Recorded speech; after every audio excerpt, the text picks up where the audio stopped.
Hey, and welcome to the YouTube channel again. Um, I just, I'd like to talk about topics that I like to talk about, and I'm not too concerned about time. So, for you guys who want those short videos and the catchy phrases just to get you rolling, maybe I might get into some of this stuff later on, maybe not. But I like to regurgitate stuff that like my buddies and I talk about all the time. And today I'd like to talk about old muscle cars versus new muscle cars. And I'm not going to get back into like the 50s and 40s and 30s and 20s. I'm going to focus in on like from the 60s on, because to me that's when I think that the modern muscle car came of age, per se. Not to take away from the 20s, from the previous generation of cars. I'm just looking at stuff from the 60s that are still around today, like the Chevy small block, the Ford small block, and all those engines that came out in the mid 60s or so. And that's when like the racing started to kick off and all that kind of stuff, where the baby boomers came into play.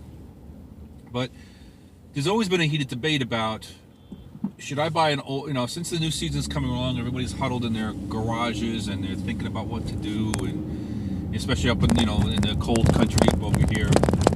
I don't know why this mountain is shaking around, but it's a pretty rough road here.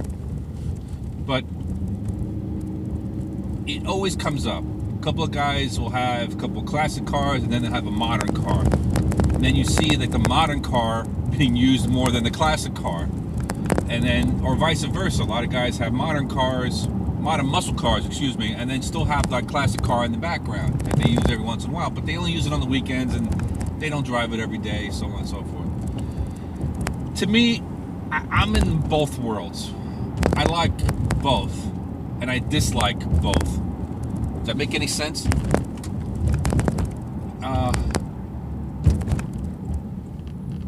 Now, manufacturers, I believe, are kind of getting too much technical, too crazy with all the stuff and everything, and trying to make the maximum of everything, and they're kind of losing the soul or the essence of what I call a good muscle car, a good GT sports car that you see from the 60s into the 70s. Now, it's hard to say one without the other, because while I do like the classic cars, I love them, to tell you the truth, stock for stock, they were garbage compared to what we have now. And the technology and the aftermarket parts are just tenfold from what they used to be even when I was a teenager. I mean, there was no such thing as CNC ported heads or custom roller cams, and you just got whatever that the manufacturer was selling. You go to PAW or Summit Racing or wherever, whatever else, at a magazine. There's no online, and you order it and you wait for it in the mail, and you hope that worked. And if not, you got to order it again and wait for it. There was very small. There weren't that many speed shops around, so forth and so forth. And then your knowledge to work on these cars came from your fellow buddy, your father, your relative, or the magazine articles that came out once a month, I think it was, Hot Rod magazines. So they had CarCraft, and you would look at you would sit and look at the same article for a month and thinking, oh wow, this is cool, but then you would wait till the new article came out. So now you have instant gratification with the internet, with all of these YouTube channels that are out there, that if you have a problem or if you're looking up to buy something, you can go and instant review it and find out 9 times out of 10 whether that's a good or bad product, or if that's going to work for you. But there's still some bullshit out there too, so you still have your snake oil guys out there too, selling shit that just doesn't work, or trying to make you, they try to sell parts that make you the feel good parts, as I call it. I mentioned that in my other video before. But I guess I'm going to go over some points that I believe that both muscle cars have an advantage of and disadvantage of, and modern cars have an advantage of and disadvantage of. Hope that makes sense. I'm talking off the top of my head. I like to make videos like that to tell you what I'm feeling, what I'm thinking about, and not just to go on a script and just blurt out shit that just doesn't make any sense, or you just trying to get the views up, or trying to get the subscriber up for whatever. So to me, the old muscle cars, while nice, were terrible at handling and braking, didn't have the amenities that the modern cars have. But what they did have was the soul. you guys will understand that. The feeling, the look, that, it just wasn't there. Now, you could take any older car and you could throw a ton of parts at it and you could make it handle and you could make it ride really good. But even after all of that, unless you're spending, $100,000, $200,000 and completely redoing the car like you have some of these aftermarket manufacturers, you're still getting an old car. You're still getting that old smell to the car, that embedded smell that you can never get out of these cars unless you do a full re-dip of the whole body and start brand new. And then you're talking about ton of money, ton of money. So yes, you can make an old car new again, but at what cost? Or you can start with a new car and then add to that. And to tell you the truth, if you go to a certain level, most of the new cars and the old cars are going to cost you the same amount of money. People think, I'm going to go rebuild a classic car. Yeah, just for you to bring that car up to today's standards for ride quality, you always got an import that want to just cut you off. I don't know if you can see that in the thing, but let me see. You can't see it, whatever. Just came off one side and just cut me off. Dick. But, you can't, for you to bring a classic car up to the level of a modern car, that means the ride quality and the feel, the handling, everything, modern electronics, fuel injection, all that kind of stuff. You guys will be surprised how much it actually costs. Those body clips, those interior pieces, that shit adds up quickly. Where you can buy a $40,000 car and then add another $40,000 if you wanted to and make it a supercar or anything along those lines. Basically, you could throw money into anything and make anything fast and handle well, in my opinion. Anything. A freaking Yugo or whatever like that, a Honda Civic. I'm sorry Honda guys, but even when you look at the classic import cars, look at the old Hondas, look at the old Toyotas, the Celicas, all those cars, they had that nice essence of that 60s, 70s touch to it, and they had like an influence of Ferrari, and they all kind of bounced off stuff to each other, and you see that into a lot of these older coupe cars, which you don't see in the modern Japanese cars or the Asian market cars. They're all about techno gizzards. Is that a freaking word? No. Techno gadgets. Even the new Type R, the Civic. It looks like a freaking transformer that they put a bunch of aero parts on it and they're trying to make you feel good about the car. Get back to the roots of those cars. I mean, look at the old Subarus. You get into an old Subaru, they're nice. They're simple inside.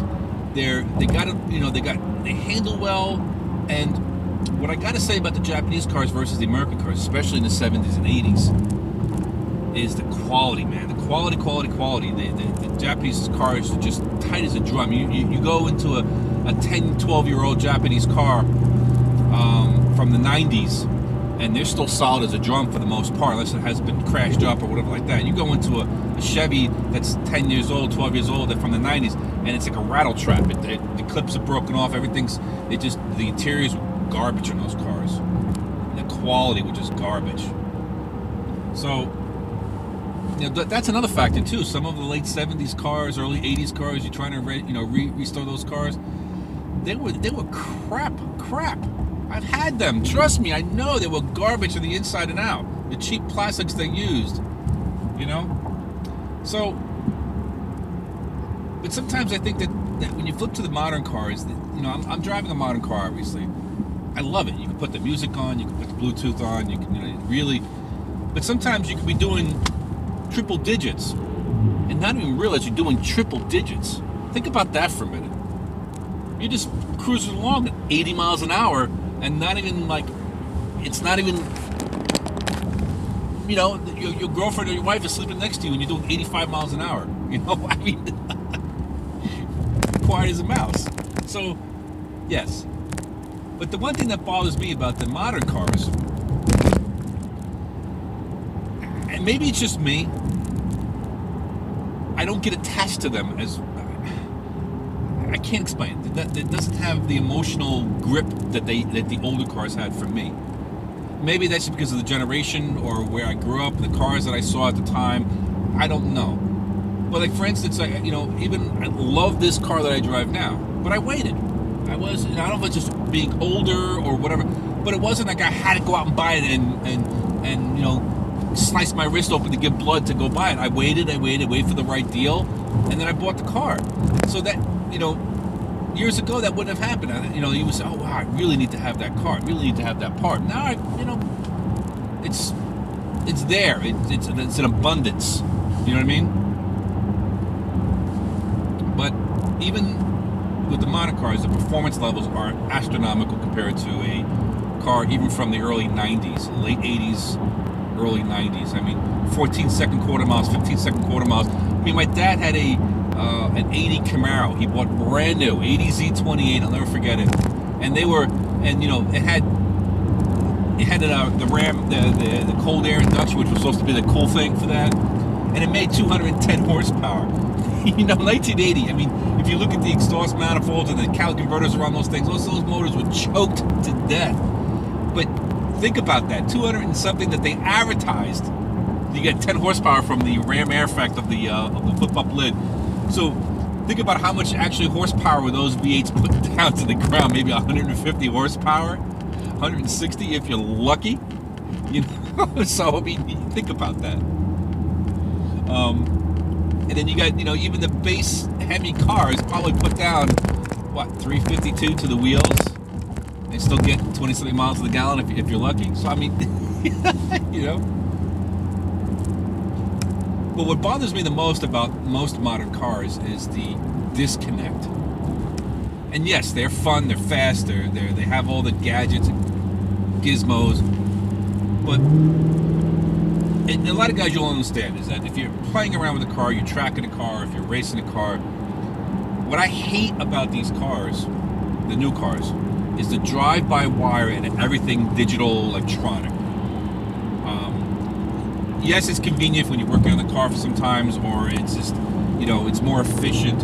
But I don't want my foot to tell a relay, to tell the computer, to tell how much to open the motor up on the throttle body.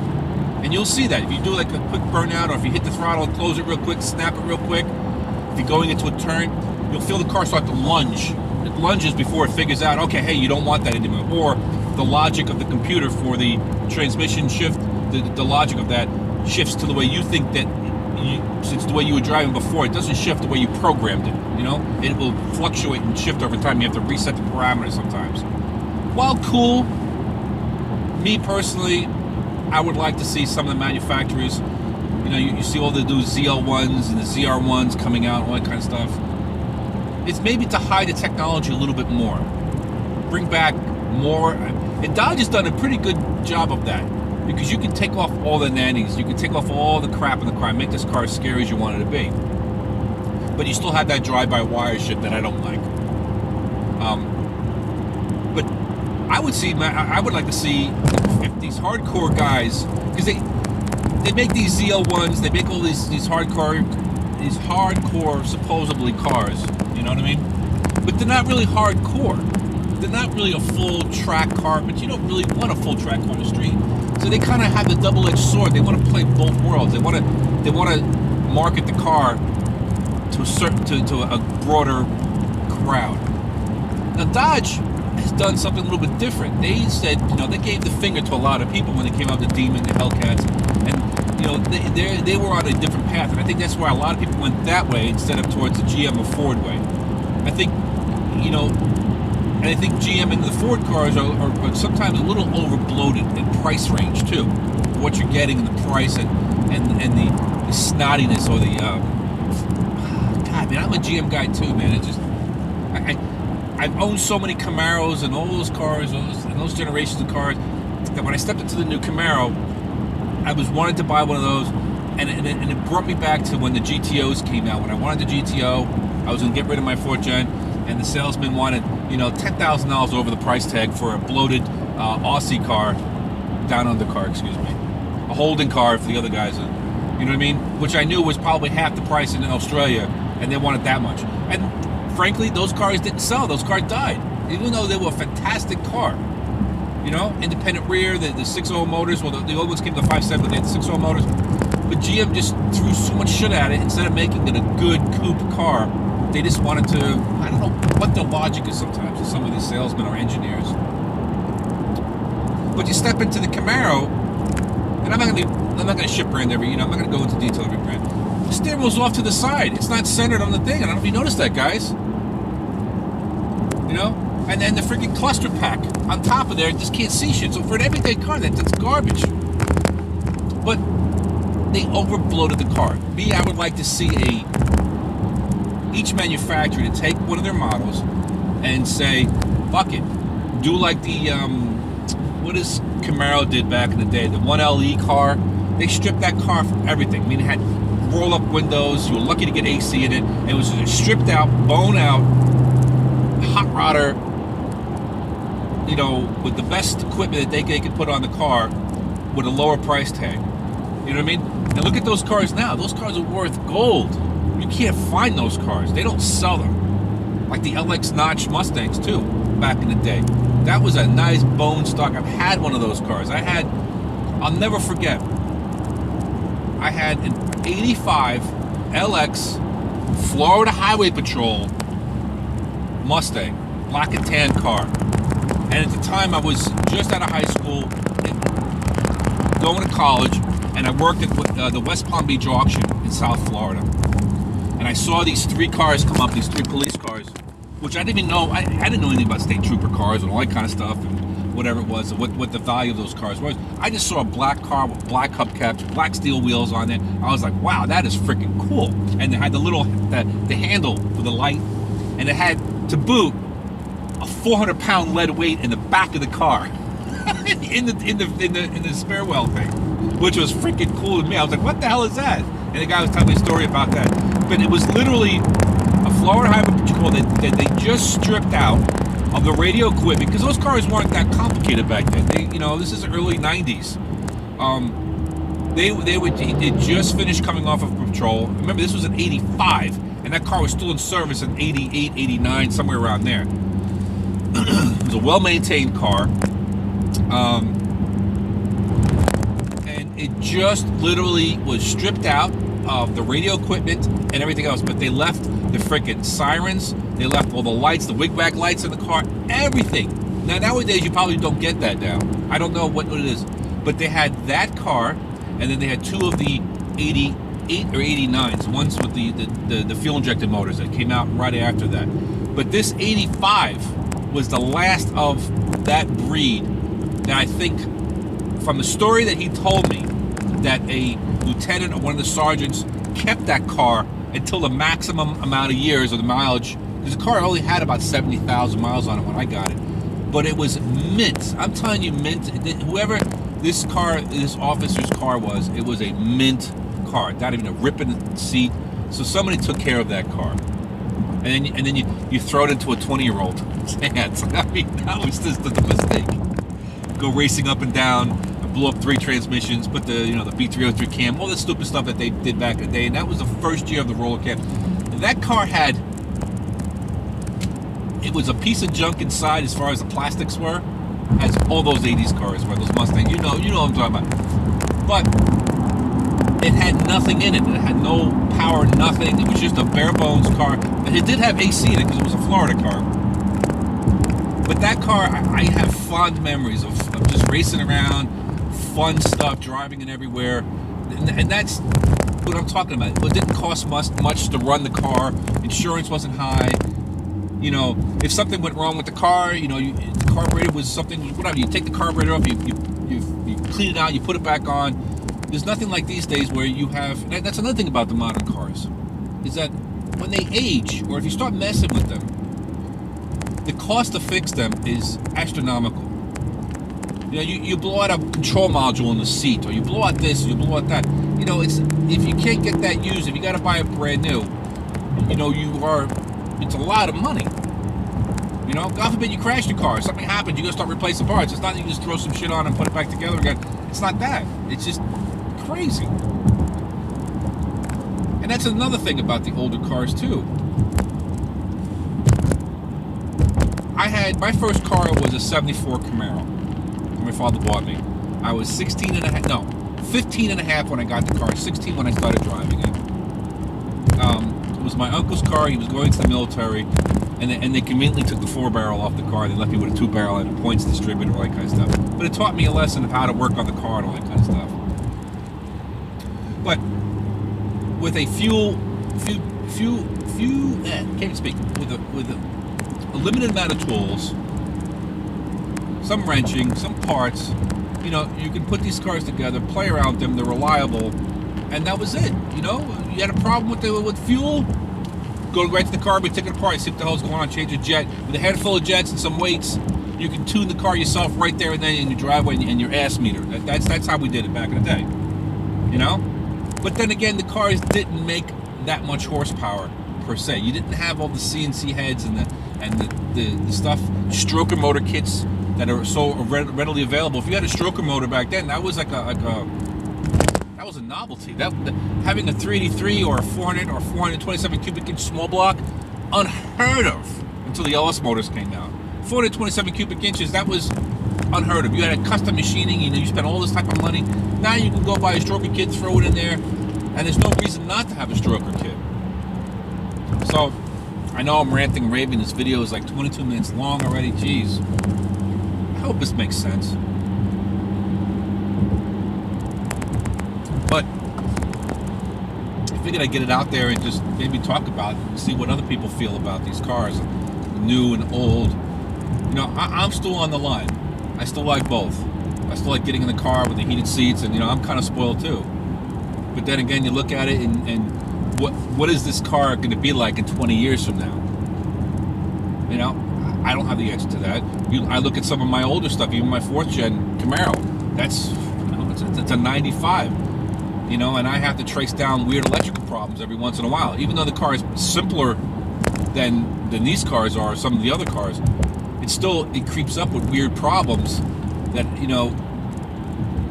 just because of age and the wiring on those cars makes it sometimes a little bit of a bitch, to work on. What's going to happen to these cars in 20 years? You know what I mean?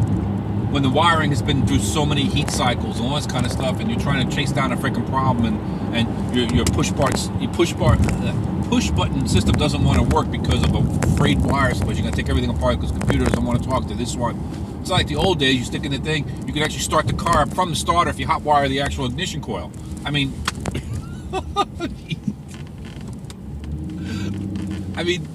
that's the shit that I'm talking about. And that's one thing cool about the classic cars, is that you can technically take that car and rebuild it 20 times, and it's a very simplistic car. What is it? A few wires? You know what I mean? Everything is run. The car, the engine, transmission runs by itself. There's nothing to control it with a carburetor, at least. You know what I mean? The electronics, the way everything works, the radio comes out. There's no digital radio like this and all that kind of. If the radio doesn't work, you take it out, you throw it and put another one in there. The blinker system, the way the steering columns work, very simplistic compared to these cars. No airbags to deal with, no other stuff. So, and even if you had to rewire some of these older cars, it's just a couple of wires. If you really think about it, there's no 20 wires that go to the back of the car like these cars do, for the camera, for the backup sensors, for the LED lights, for all this other stuff, for the battery in the back, all that kind of other crap. Then you got all the modules for the windows, and I'm just talking just stupid shit of how much wiring is in these cars. So that's my love and hate. I like old, I like new, but sometimes the old is just not for me. I just don't want to get into a 20-year-old, 30, 40-year-old car, right?